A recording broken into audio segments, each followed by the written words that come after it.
It usually happens in the middle of something ordinary. You're listening to someone speak, doing what you've done 1,000 times, when a strange sensation appears.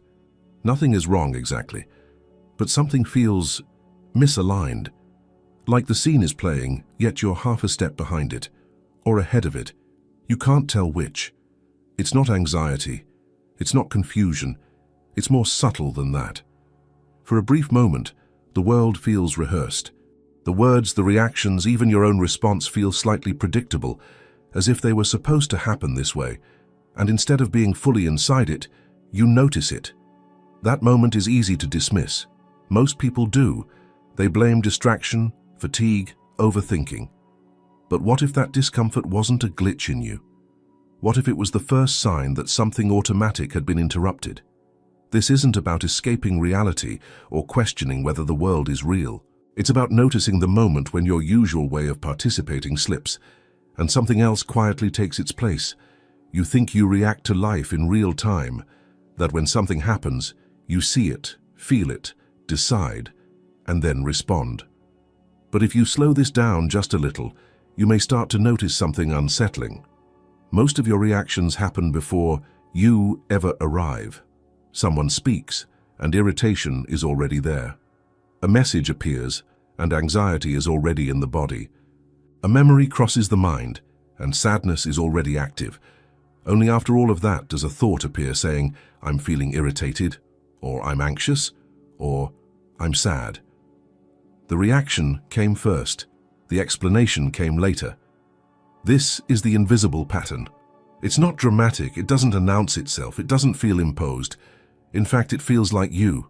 That's why it works so well. From early on, your system learned how to respond to certain tones of voice, certain facial expressions, certain words, certain silences. Not consciously. There was no meeting where you agreed to this. It happened through repetition, through small emotional charges that taught the nervous system what to expect and how to protect itself. Over time, those responses became automatic, efficient, predictable. So when something familiar appears, the body fires first. Muscles tighten or soften. Breathing changes. Attention narrows or scatters. Chemistry shifts. And then the mind rushes in to explain what's already happening. It calls this explanation a decision, or a personality trait, or a belief. But it's mostly narration. The reason almost no one notices this pattern is because it feels normal. There's no glitch, no error message. The reaction fits the situation just well enough to pass as reasonable. Anger when disrespected, fear when uncertain, withdrawal when overwhelmed. Society even rewards this. It calls it being human, being realistic, being mature. But normal doesn't mean conscious. If you watch closely, you'll see that the same situations tend to produce the same inner movements, not just occasionally, but with remarkable consistency. Certain people always trigger defensiveness. Certain topics always bring tension. Certain environments always drain energy. It's as if a script is being followed line by line without anyone checking whether it still makes sense. And because the script runs so fast, it creates the illusion of choice. You feel like you chose to react that way because the thought claiming ownership appears almost immediately. But the gap between stimulus and awareness is already filled with conditioning. By the time you're deciding, the direction has been set. This is not a failure. It's a design. A system that had to survive learned to automate responses. Speed mattered more than accuracy. Familiarity mattered more than truth. And once that system worked, it didn't want to be questioned. It wanted to remain invisible, because the moment it's seen, it loses some of its authority. That's why noticing this pattern can feel destabilizing. You start to sense that what you've been calling me is actually a collection of reactions rehearsed thousands of times. Not fake, but not as personal as you assumed. Useful, but not sovereign. And here's the subtle part. The pattern doesn't just control emotions, it shapes perception itself.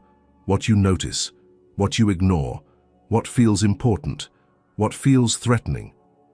Two people can be in the same room, hearing the same words, and live in completely different realities because their internal patterns are filtering the experience before awareness ever touches it.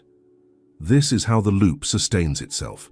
The pattern reacts, the mind explains, the story reinforces the pattern, and the next reaction comes faster, stronger, more convincing.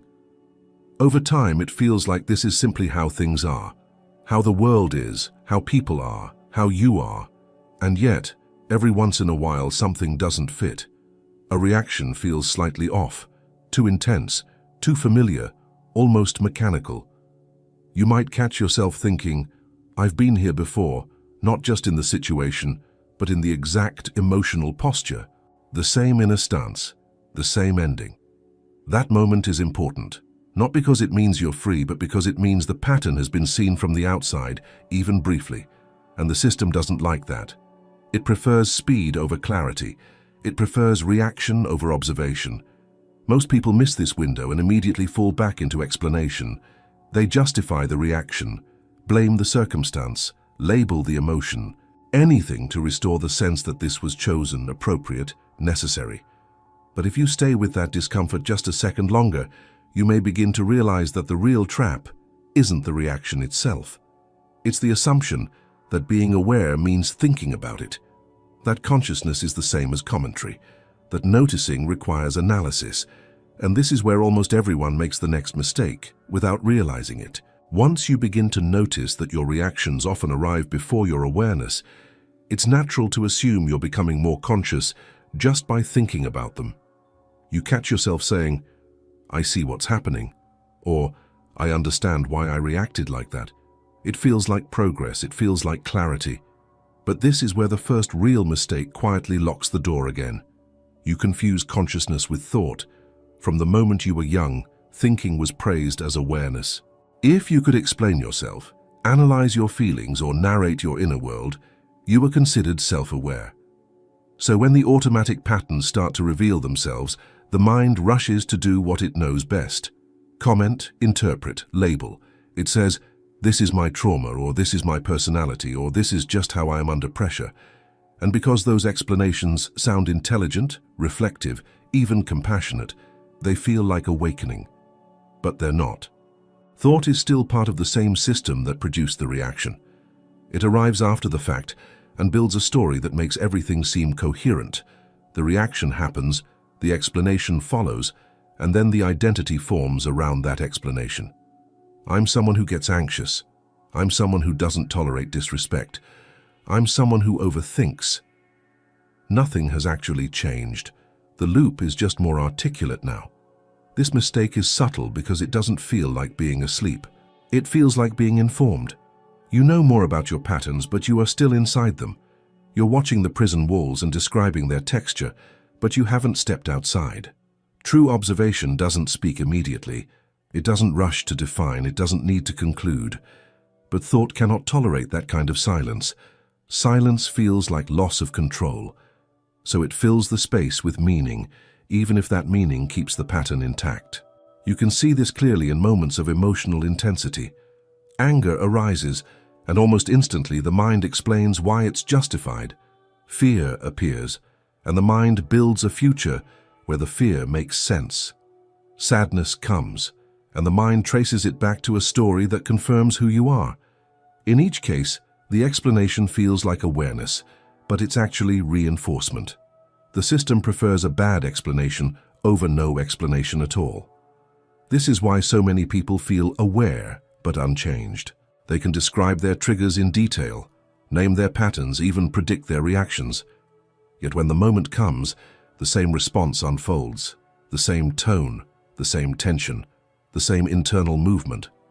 Awareness, in this case, has become another layer of the simulation. The mistake isn't thinking. Thinking has its place. The mistake is believing that thinking equals observing. Observation happens before words. It's a direct contact with what is happening in the body and attention without trying to fix it, justify it, or turn it into a story. And because this kind of contact doesn't immediately produce meaning, it can feel uncomfortable, even threatening. There's nothing to hold on to, no identity to defend, no conclusion to rest in. So the mind intervenes. It says, I'm aware of this, and moves on. It says, I've already worked through this, and closes the door. It says, this is just how humans are, and calls the pattern universal. Each of these statements feels like wisdom, but they all serve the same function: to prevent deeper seeing. And deeper seeing is dangerous to the system because it interrupts the automatic flow. It slows things down, it creates a pause where there used to be none. In that pause, the reaction loses its certainty. It's no longer obviously necessary, it's just something arising. Most people never discover this difference because the mind is very convincing. It speaks in your voice, it uses your values, it even borrows spiritual language to stay in charge. It will say, acceptance, when it means resignation. It will say, understanding, when it means explanation. It will say, growth, when it means rearranging the same furniture in the same room. As long as awareness remains verbal, conceptual, and retrospective, the pattern stays untouched. You may feel calmer at times, more informed, more reasonable. But the core mechanism remains active, ready to trigger at the next familiar signal. And here's the quiet irony. The more you rely on thought to be conscious, the harder it becomes to simply observe. Observation without commentary starts to feel unnatural, almost wrong, like you're not doing enough, like you're missing something. That discomfort is not a problem. It's a signal. It points to the edge of what the system can tolerate. And right beyond that edge is where something else begins to emerge. Something that doesn't explain, doesn't label, and doesn't immediately resolve. But staying there, even briefly, comes at a cost. Because when you stop hiding inside thought, certainty begins to dissolve. And not everyone is willing to feel what comes next. At first, observation feels like relief. You notice a reaction without immediately drowning in it, and there's a sense of space, almost like fresh air. But if you keep observing, really keep going, something unexpected happens. The comfort you thought awareness would bring begins to fade. Not because something is wrong, but because something familiar is no longer holding you. Observation removes the usual supports. When you don't jump into explanation, you don't get the quick certainty that thought provides. There's no instant meaning to lean on. A sensation arises in the body, tension in the chest, heat in the face, a tightening somewhere you can't quite name. Normally the mind would rush in and say, this is anger, or this is fear, and with that label comes a whole script. What to think, what to say, how to justify yourself, what to expect next. But when you simply observe, the label doesn't land. The sensation stays raw, undefined. And that's uncomfortable, not because it's intense, but because it doesn't tell you who you are in that moment. Most discomfort isn't caused by the sensation itself. It's caused by the loss of orientation. The mind wants to know where it stands. Observation refuses to answer. It just stays with what is happening without promising an outcome. This is where many people quietly stop, not because they don't understand observation, but because they understand it too well.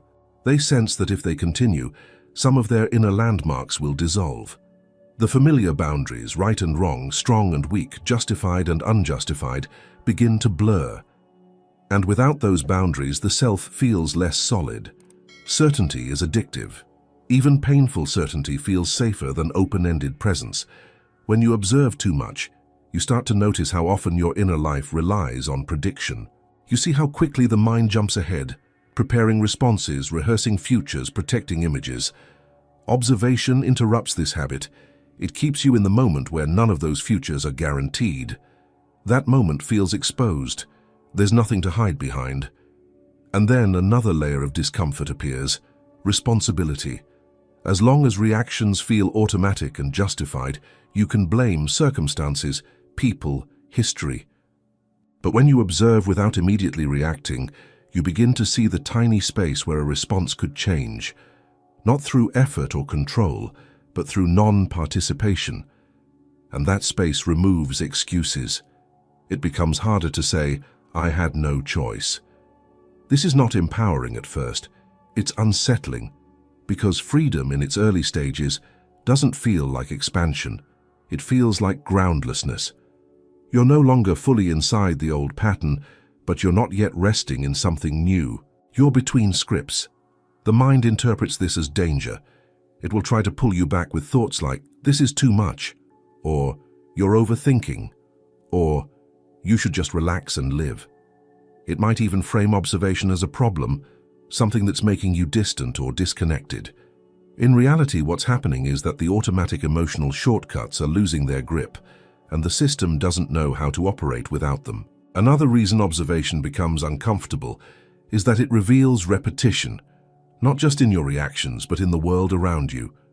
Conversations start to sound familiar. Conflicts follow predictable arcs. Even your own insights begin to echo each other. This can create a strange sense of unreality, as if life is running on a limited set of templates. This isn't cynicism, it's pattern recognition. But seeing repetition can feel lonely. When you stop fully participating in the usual emotional exchanges, you may feel slightly out of sync with others. Not superior, just offset. Like you're hearing a rhythm that doesn't quite match the music everyone else is moving to. That misalignment is uncomfortable because humans are wired for belonging. Blending in is safer than standing slightly apart, even inwardly. Observation creates a subtle distance, not from people, but from the automatic agreement with every emotional cue. And that distance can feel like isolation if you don't understand what's happening. So many people retreat at this point. They soften their observation. They re-engage the old reactions just enough to feel normal again. They tell themselves that constant awareness isn't practical, that life requires participation, emotion, identification. And they're not wrong. Participation is part of being human, but unconscious participation is what observation was quietly loosening. The discomfort isn't a sign that you're doing something wrong. It's a sign that the inner noise is losing its monopoly. When certainty fades, something else has a chance to appear, not as an answer, but as a different quality of attention. And as this attention stabilizes, another realization begins to surface, one that changes how you interpret the discomfort itself. You start to notice subtle signs that the autopilot you once lived inside is no longer fully in control. Leaving autopilot doesn't arrive with a dramatic moment. There's no clear line you cross, no announcement inside your head saying something has changed. Instead, it shows up quietly, in small, almost forgettable details. If you're not paying attention, you might miss them entirely. One of the first signs is a strange delay. Something happens that would normally trigger an immediate reaction, but this time, there's a pause. Not a forced pause, not self-control. Just a brief gap where nothing rushes in to take over. In that gap, you may feel slightly disoriented, as if you forgot your lines in a play you've performed 1,000 times. The old response doesn't arrive on schedule. At first, this can feel like hesitation or weakness. You might wonder why you're not reacting the way you should, but what's actually missing is the automatic certainty that used to drive the response. The system checks for the usual signal, and it's not fully there. Another sign is that emotions begin to lose their storyline. You still feel them, sometimes intensely, but they don't automatically turn into narratives about who you are or what the situation means. Anger can arise without immediately becoming a judgment. Sadness can pass through without demanding an explanation. Even joy can appear without the need to hold onto it or protect it. This can feel unsettling because stories give emotions direction. Without them, feelings become more like weather than commands. They move, change, and dissolve on their own timeline. The mind doesn't know what to do with that at first, so it may try to step back in and assign meaning. But if you notice this happening, that noticing itself is already outside autopilot, you may also start to sense repetition in places where you never questioned it before. Certain conversations feel almost scripted. The same concerns, the same reactions, the same emotional beats, playing out with different people. This isn't because you've become detached or cynical. It's because you're no longer fully absorbed in the performance. You're close enough to participate, but far enough to see the pattern. Along with this comes a subtle change in how time feels. Moments stretch slightly, not in a mystical way, but in a practical one. You're not always rushing to the next thought, the next response, the next internal comment. Silence becomes more noticeable. Not empty silence, but a kind of background presence that was always there and rarely acknowledged. You might find yourself less eager to explain yourself. When someone misunderstands you, the impulse to correct them isn't as urgent. When a situation doesn't resolve neatly, you're more willing to let it remain unfinished. This doesn't come from indifference. It comes from sensing that not everything needs immediate closure to be okay. Another small sign is a shift in how you experience discomfort.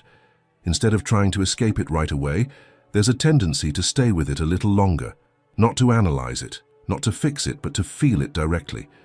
You notice where it lives in the body, how it changes, how it sometimes fades on its own when it's not being fed by resistance. This doesn't make life painless, but it does make pain less sticky.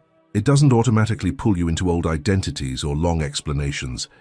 It's just an experience moving through awareness. You may also catch yourself responding differently in familiar situations, and not always in ways that look better on the surface. Sometimes you speak less. Sometimes you don't defend yourself. Sometimes you don't play the role that's expected of you. This can feel awkward, especially when others are used to your predictability. Autopilot thrives on being known. When you start to become less predictable, even to yourself, it creates tension. The mind may interpret this as losing control or losing direction, but what's actually happening is that responses are no longer preloaded. They're forming closer to the moment, rather than being pulled from memory. There's also a growing sensitivity to inner dishonesty. Small compromises that once felt harmless now register more clearly. Saying yes when you mean no. Reacting when silence would be truer. These moments don't bring guilt so much as information. You feel the dissonance immediately, without needing to judge it. And perhaps the quietest sign of all is this. You begin to notice when the system tries to reclaim you. A sudden urge to feel important, to feel right, to feel special for noticing any of this. These thoughts can be surprisingly seductive, and they often appear disguised as insight. Catching them doesn't make you immune. But the fact that you see them forming means autopilot is no longer running unchecked. Something else is present now, watching the watcher. And that's where the next risk emerges, one that feels almost like a reward, but can pull you right back into the same machinery under a different name. As soon as you begin to notice patterns, pauses, and the mechanics behind your own reactions, a new thought often appears, quietly and convincingly. It doesn't announce itself as ego. It feels more refined than that. It feels like clarity, like perspective, like you've finally stepped back enough to see what others can't. This is where awakening can start to turn into something else. The mind takes the experience of observing and turns it into an identity. I'm more aware. I see through things. I'm not as reactive as I used to be. These thoughts don't sound aggressive or arrogant. They sound calm, even humble, but they carry a subtle comparison inside them. There is an implied more than and less than, even if it's never said out loud. Superiority doesn't always look loud. Often it looks quiet and private. You might notice it when you feel a small distance from people who are still caught in reactions you recognize. You see their emotional loops, their predictable defenses, their urgency. And instead of compassion, there's a faint sense of separation, not hostility, just a feeling of, I'm not there anymore. That feeling is dangerous not because it's morally wrong, but because it's effective. It creates a new center of identity just when the old one was starting to loosen. The system adapts. It trades one mask for a subtler one. Now the pattern isn't, I'm reactive. The pattern is, I'm aware. And awareness, when used as a badge, becomes another trap. The moment you believe you've arrived somewhere, observation stops. It doesn't stop completely, but it narrows. It begins to avoid certain things. You may stop questioning reactions that align with your new self-image. You may excuse moments of impatience or judgment because they don't fit the story you're telling about yourself. And because this identity is built on something real, actual moments of presence, it feels justified. That's what makes it so sticky. Another sign of this confusion is the urge to correct others. Not aggressively, but subtly. You might find yourself explaining emotional patterns, pointing out unconscious behavior, or offering insight that wasn't asked for. It can feel helpful, even generous. But underneath it is a quiet assumption that you see more clearly. This creates distance instead of connection. Not because insight is wrong, but because it's no longer rooted in observation. It's rooted in position. Superiority always needs contrast. It needs someone to be less aware, less awake, less conscious, even if that ranking stays internal. And once that contrast exists, the system is back in control. It thrives on division, even refined division. What often goes unnoticed is that superiority brings its own tension. You have to maintain the image, you have to keep noticing, you have to avoid slipping. There's pressure to stay above certain reactions. When you do react, shame can appear quickly, followed by justification. This is different. This is warranted. This doesn't count. Awakening was supposed to bring honesty. Superiority brings performance, and performance is exhausting. There's also a subtle loss of curiosity. When you believe you already know what's happening, inside yourself or in others, you stop looking freshly. Situations become predictable again, but now under the label of insight rather than ignorance. The world shrinks. True observation doesn't make you feel higher. If anything, it makes you feel more ordinary. You see the same mechanics playing through you that play through everyone else. The same fear of loss, the same pull toward comfort, the same reflex to defend an image. The difference isn't that you're free of it. The difference is that you see it as it happens. Superiority resists that sameness. It wants to preserve a special angle. This is why confusing awakening with superiority is such an efficient way to return to autopilot. The reactions are back, but now they're dressed as insight. Judgment returns, but now it's called discernment. Withdrawal returns, but now it's called detachment. And because the language sounds elevated, it can take a long time to notice what's actually happening. The shift back toward honesty doesn't come from trying to be more humble. That's just another posture. It comes from noticing the pleasure of feeling above, the comfort of feeling separate, the subtle tightening that comes with being the one who sees. Seeing that, without correcting it, without condemning it, is already a return to observation. And when observation deepens again, something unexpected becomes clear. What keeps this whole structure running isn't ignorance or lack of intelligence. Here it's something much more intimate, something happening moment by moment, quietly sustaining the illusion from the inside. When people hear the word simulation, the mind immediately looks outward. Technology, systems, institutions, hidden forces. Something large and external that must be controlling the experience. But what actually keeps the loop running is far more intimate than that. It's not machinery. It's not code. It's not even the world as you encounter it. It's identification. From the moment a thought appears and you say, "This is me," the simulation stabilizes. From the moment an emotion arises and you say, "This is who I am right now," the loop reinforces itself. The content doesn't matter nearly as much as the act of taking it personally. Identification is what gives thoughts their authority. Without it, a thought is just a movement in the mind, passing through like sound or sensation. With it, the thought becomes a command, a truth, a direction. It shapes perception, decision, memory. It tells you what matters and what doesn't, often without ever asking your consent. The same is true for emotions. An emotion felt fully but not owned moves through the system. An emotion claimed as mine becomes a lens. It colors everything. It seeks confirmation.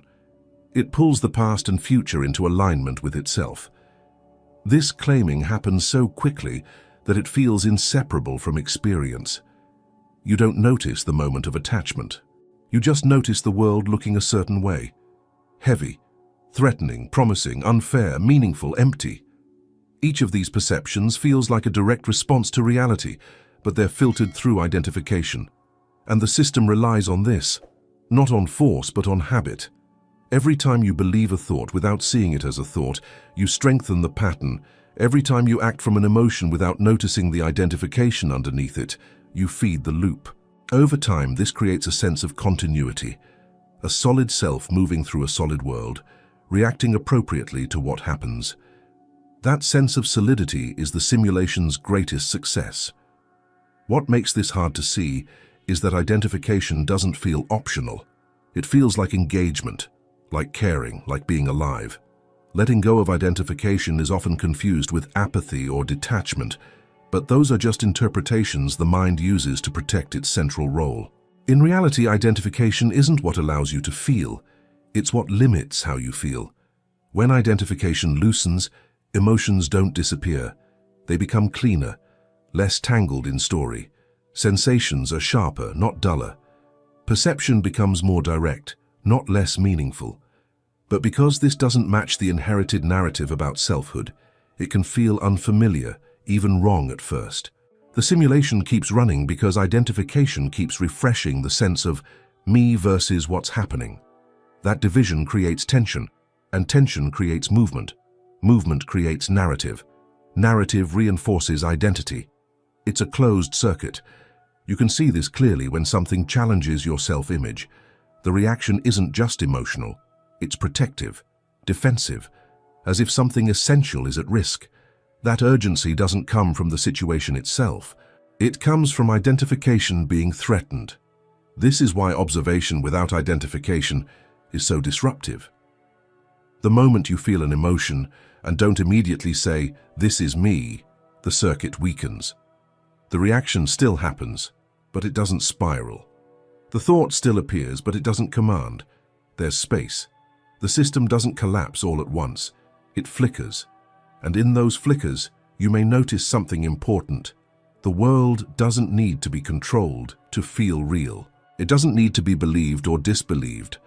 Experience continues just fine without constant ownership. Breath still moves. Sounds still arise. Decisions still get made. But they're not all routed through a central narrator. This is deeply unsettling to the mind. Because if identification isn't necessary, then much of what you've been defending, improving, explaining, and maintaining loses its urgency. The mind responds by pulling you back into story. It offers meaning, importance, and control in exchange for unquestioned identification.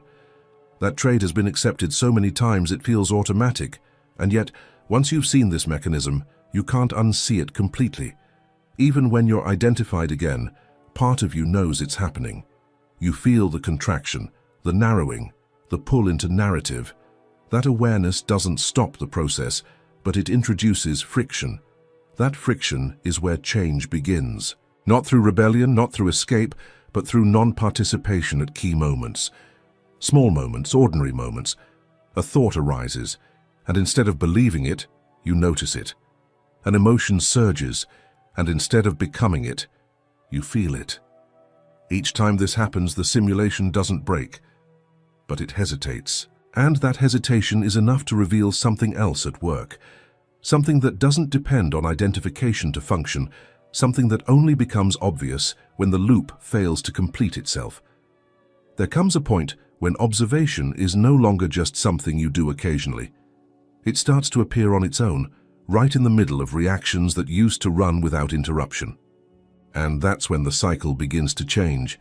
Not dramatically, not all at once, but in a way that feels almost mechanical, as if a familiar process is missing a step.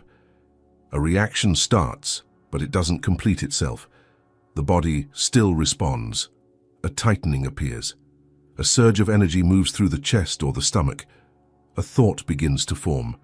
But instead of being carried forward into action or story, the process stalls.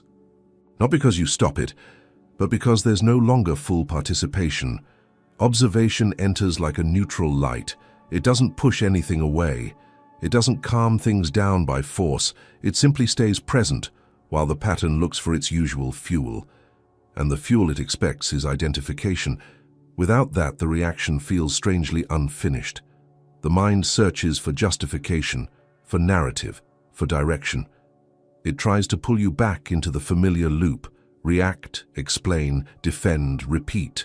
But observation doesn't respond. It doesn't argue, it doesn't comply. This is when you may notice a subtle internal tension. Not the original emotion, but a secondary discomfort. A sense that something is supposed to happen next and isn't.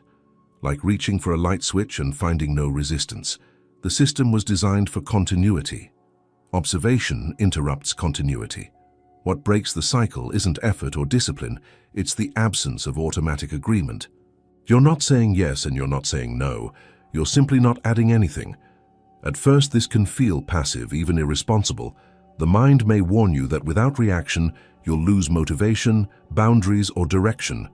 But if you watch closely, you'll see that responses still arise. They're just slower, cleaner, less driven by urgency. A decision can form without the emotional charge that usually precedes it. Words can be spoken without the internal pressure to justify them. Silence can happen without being filled with meaning. Life continues, but it's no longer being pushed from behind by the same forces. This is where many people expect fireworks, a breakthrough, a permanent shift.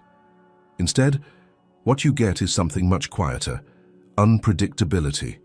You can no longer fully predict how you'll respond in familiar situations, not because you're confused, but because the old script isn't being consulted automatically. The cycle relied on predictability.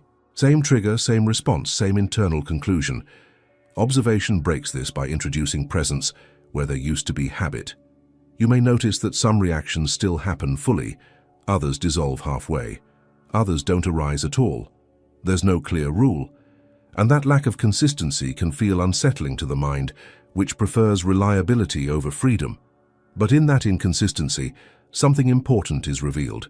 The reactions were never as solid or inevitable as they seemed. They depended on a chain of internal agreements. Break one link and the chain weakens. Observation breaks the link between sensation and story. A sensation arises. That much is unavoidable. But the story that usually follows, what it means, who's at fault, what should happen next, is optional. When the story doesn't appear, the sensation runs its course without recruiting the past or the future. This doesn't make you detached from life. It makes you closer to it.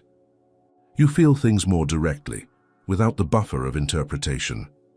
That can be intense at first, raw, but it's also honest. The cycle also begins to break in how you relate to time. The past loses some of its grip because it's no longer constantly referenced to justify the present. The future loses some of its pull because it's not being used to escape the now. Attention settles where experience actually is, and with that, a subtle confidence emerges. Not confidence in yourself as an identity, but confidence in the process. You start to trust that you don't need to preload every response, that awareness is sufficient to meet the moment. The system doesn't disappear. Patterns still exist, conditioning still functions, but it's no longer total. It no longer owns the whole field. And as this becomes clearer, another realization begins to form, one that challenges the very assumption that the simulation was ever out there to begin with. At some point, a quiet realization begins to settle in, and it changes the entire question. It's no longer about whether the world is artificial, manipulated, or staged. The deeper insight is simpler and more unsettling. The world has been relatively consistent all along. What wasn't consistent was the way you were perceiving it. The simulation was never outside. What you've been calling reality was filtered through layers of learned interpretation before you ever experienced it directly. Not just opinions or beliefs, but perceptual habits. Ways of seeing that were absorbed so early, they feel like truth itself. You didn't just learn what things meant. You learned how they should feel, what deserved attention, and what could be ignored. That filter became your normal, so when observation begins to loosen identification, it can feel as if reality itself is changing. Colors seem sharper. Moments feel more immediate. People appear less predictable, even though they're doing the same things they always did. The environment hasn't transformed. The observer has. This is the twist that the mind resists most. It wants the simulation to be external, because that preserves a sense of innocence. If the world is fake, then confusion makes sense. If the system is out there, then freedom depends on escape. But if the simulation is the way perception was conditioned, then there's nowhere to run. There's only seeing. The patterns you noticed before, repetition, predictability, emotional scripts, weren't signs that reality was artificial. They were signs that your way of looking was automated. The same internal lens was being applied again and again, producing familiar experiences. When that lens relaxes, life doesn't become unreal. It becomes less filtered. This can be disorienting because much of your identity was built on those filters. What you found interesting, what you feared, what you valued, even what you called meaning was shaped by habitual perception. When those habits soften, meaning doesn't disappear, but it stops being imposed. You begin to see things without immediately placing them into a mental category. A sound is just a sound, before it becomes annoying or pleasant. A face is just a face before it becomes familiar or threatening. A moment is just a moment before it's judged as productive or wasted. The mind interprets this as emptiness at first. It says something is missing, but what's missing is the constant overlay of interpretation. Without it, experience feels open, neutral, alive. This is where people often get confused and think they're becoming detached from the world, but the opposite is happening. You're no longer relating to reality through a second-hand model. You're encountering it directly, without as much commentary in between. The world doesn't flatten, it gains depth. And yet, this depth isn't dramatic. It doesn't demand attention. It doesn't perform. It's quiet, ordinary, and easy to overlook, which is why most people never notice it. The old filters are loud. They constantly announce what matters and what doesn't. Direct perception doesn't do that. This shift also reveals something humbling. The world was never conspiring to trap you in a simulation. The trap was efficiency. The mind learned the fastest way to make sense of things and never questioned it again. Over time, that efficiency turned into a closed loop. Observation opens the loop not by changing the world, but by stepping out of the habitual stance toward it. When you see this, the need to fight reality dissolves. There's nothing to wake up from in the way you imagined. No dramatic exit, no final reveal. Just a gradual disidentification from the lens you thought was reality itself. But this raises another uncomfortable truth. If the simulation was internal, then noticing it carries a kind of responsibility. You can't unsee the difference between perception and interpretation, and that difference affects every choice, every reaction, every escape. Not everyone wants to live with that level of clarity. Noticing what you've begun to notice is not a reward. It doesn't arrive as a gift handed out to the curious or the intelligent. It arrives as a cost. And that cost is the reason not everyone is ready, even if they're capable of understanding every word. To notice means you can no longer fully hide. As long as life feels automatic, there's always something else to blame. Circumstances, other people, the past, the system. Reactions feel justified because they feel inevitable. But when observation reveals the small space where a response could shift, responsibility quietly enters. Not responsibility as duty or morality, but responsibility as ownership of attention. That kind of ownership is uncomfortable. It means seeing your own role in patterns you used to feel trapped inside. It means noticing when you choose distraction over presence, not as a failure but as a preference. It means seeing how often comfort is selected over truth, even when the truth is gentle. Many people sense this and turn away long before it becomes explicit. Not consciously. There's no decision that says, "I don't want to be aware." Instead, attention drifts. Old habits regain their pull. The discomfort of clarity is traded for the relief of familiarity. This isn't weakness, it's protection. Awareness removes certain buffers. It softens the edges that kept experience manageable. When those buffers fade, life can feel more exposed. Emotions are felt more directly. Silence is less crowded. Questions don't get answered as quickly. For someone whose nervous system is already overwhelmed, this can feel like too much. Readiness isn't about intelligence or spirituality, it's about capacity. There's also a social cost. When you begin to see through habitual reactions, you stop participating in some of the shared illusions that bind groups together. Complaints, blame, outrage, and emotional escalation often serve as bonding rituals. Stepping out of them, even quietly, can create a sense of separation. Not everyone wants that.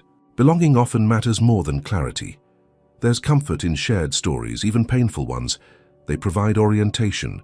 They tell you who's right, who's wrong, what matters, and where to stand. When those stories loosen, you have to stand without them. That requires a different kind of stability. Another reason many aren't ready is that noticing dismantles certain ambitions. If your sense of purpose is built on proving something, becoming someone, or finally resolving an inner conflict, observation can feel threatening. It doesn't promise arrival. It doesn't guarantee improvement in the way the mind expects. It offers presence instead of progress.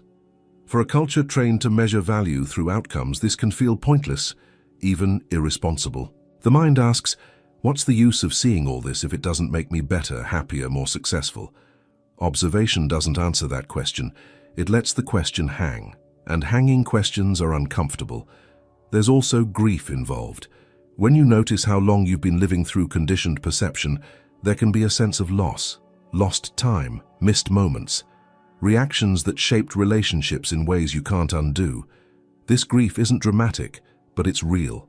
Some people sense it approaching and instinctively turn away. Staying asleep can feel kinder. And then there's the simplest reason of all. Noticing doesn't give you an identity to hold on to. You don't become the awakened one in any stable way. As soon as you do, you're back in the loop. What remains is fluid, undefined, and hard to describe. Many people prefer a solid self with clear edges, even if it hurts, over an open field with no guarantees. So readiness isn't about seeking. It's about willingness to not look away when certainty dissolves. It's about tolerating not knowing who you are in the moment without rushing to fill the gap. That tolerance grows slowly, often through necessity rather than choice. Which is why this noticing often begins when the old way of living stops working, when distractions lose their power, when explanations feel thin, when effort no longer produces relief. At that point, awareness isn't something you pursue. It's something that happens because there's nowhere else to turn. You didn't start noticing because you were searching for truth. And you didn't start noticing because you were more curious, more intelligent, or more open than others. Most of the time, noticing begins for a much simpler and less flattering reason. What used to work stopped working. The strategies you relied on, distraction, effort, explanation, control, no longer produced the same relief. The loops repeated, but the payoff faded. You could still function, still move through life, still do what was expected, but something essential was missing. Not excitement, not motivation, a sense of alignment. Life began to feel slightly off, even when nothing was obviously wrong. This is usually where the noticing starts, not as a philosophical question, but as friction. You follow the same routines, have the same conversations, make the same choices, and yet there's a quiet resistance inside, a feeling that you're repeating movements without being fully in them. The old answers sound thin, the old goals feel distant, and the mind doesn't like this at all. It tries to fix the discomfort by adjusting the surface. New habits, new explanations, new identities. It looks for something to add, something to improve, something to optimize, but the friction remains because the issue was never lack. It was misalignment between awareness and habit. At some point, the effort to maintain the old way becomes more exhausting than questioning it. That's when attention turns inward, not out of curiosity, but out of necessity. You're not looking for insight, you're looking for relief. And that's when observation slips in. You begin to notice your own reactions because they're no longer invisible. They're too loud, too repetitive, too predictable. The patterns that once carried you now feel heavy. You don't observe them because you want to. You observe them because you can't not see them anymore. This noticing often comes with discomfort, sometimes even pain, a sense of disillusionment. You realize that many of your choices were shaped by fear, habit, or expectation rather than clarity. That realization can sting, but it also carries a strange honesty. Things finally make sense, not in a comforting way, but in a truthful one. The pain isn't a mistake. It's the signal that something false is losing its grip. You might wish you could go back to not noticing, to being absorbed again, to caring in the old way. But once the cracks appear, pretending becomes harder. The mind may still try, but there's less conviction behind it. You see the mechanics now. And importantly, this didn't happen because you failed. It happened because the structure you were living inside could no longer contain what you were becoming. Awareness outgrew habit. Attention outpaced identity. This is why noticing often coincides with periods of loss, transition, or quiet dissatisfaction. Not always dramatic events, but moments where the future you were aiming for loses its appeal. The promise doesn't deliver what it once did. So awareness turns toward the present, not because it's inspiring, but because it's the only place that still feels real. This reframes the whole process. You're not awakening to escape life. You're awakening because life demanded more honesty than your old patterns could provide. The noticing is a response, not an achievement. And when you see this clearly, something shifts in how you relate to the discomfort that started it all. You stop trying to get rid of it. You stop treating it as a problem to solve. You begin to sense that what felt like a breakdown was actually a reorganization, not toward something grand, but toward something more accurate, less imagined, less defended. And from here, the question is no longer why you noticed, but what it means to live without returning to the old forms of escape. Now that you've seen it, there's nothing you need to escape from and nothing you need to defeat. The point was never to break the simulation. It was to stop being pulled by it without noticing. What changes things isn't effort, discipline, or trying to stay aware all the time. It's something simpler. Not immediately identifying with what passes through you. Thoughts will still appear. Emotions will still move. Life will still present pressure, uncertainty, and choice. But each moment you notice without merging, the old predictability weakens. You don't become passive. You become less programmable. Let this settle into ordinary moments. A conversation, a decision, a reaction that almost happens. You don't need to do anything special. Just don't rush to explain yourself to yourself. If you stayed with this until the end, write this phrase in the comments so I know you were really here. I noticed the pause, and if this resonated, watch one of the videos appearing on the screen now. If you want more like this, that's where it continues.